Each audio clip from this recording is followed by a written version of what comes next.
Son of God, share my mind, and you don't die. This is the season 4, the episode 29 in the series How to Manifest Immortality. And the name of today's teaching is Mind Spirit.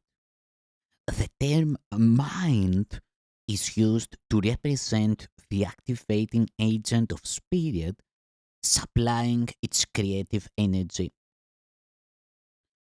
When the term is capitalized, it refers to God or Christ, the mind of God or the mind of Christ.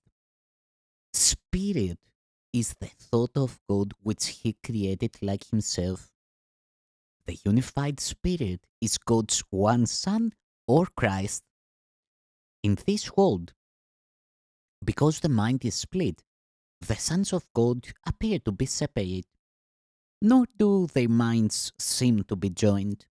In this illusory state, the concept of an individual mind seems to be meaningful. It is therefore described in the Course as if it has two parts, spirit and ego.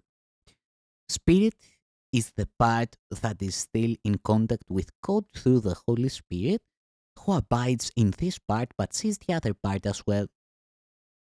The term soul is not used except in direct biblical quotations because of its highly controversial nature. It would, however, be an equivalent of spirit with the understanding that being of God, it is eternal and was never born.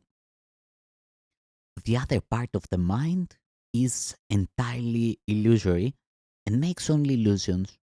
Spirit retains the potential for creating, but its will, which is God, seems to be imprisoned while the mind is not unified.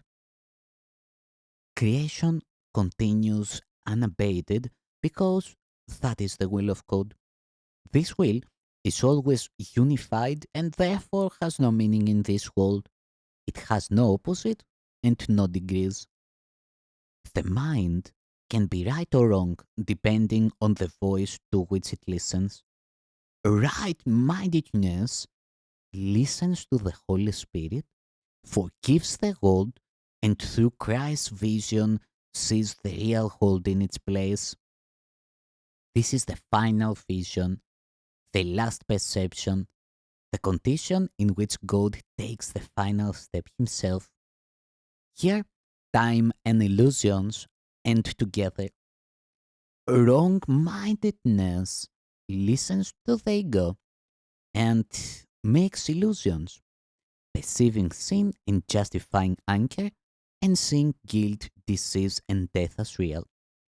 Both this world and the real world are illusions because right mindedness merely overlooks or forgives what never happened.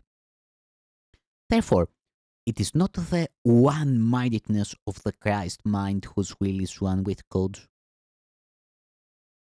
In this world, the only remaining freedom is the freedom of choice, always between two choices or two voices.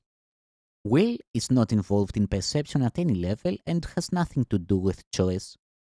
Consciousness is the receptive mechanism, receiving messages from above or below, from the Holy Spirit or the ego. Consciousness has levels and awareness. And awareness can shift quite dramatically, but it cannot transcend the perceptual realm. At its highest, it becomes aware of the real world and can be trained to do so increasingly. Yet the very fact that it has levels and can be trained demonstrates that it cannot reach knowledge.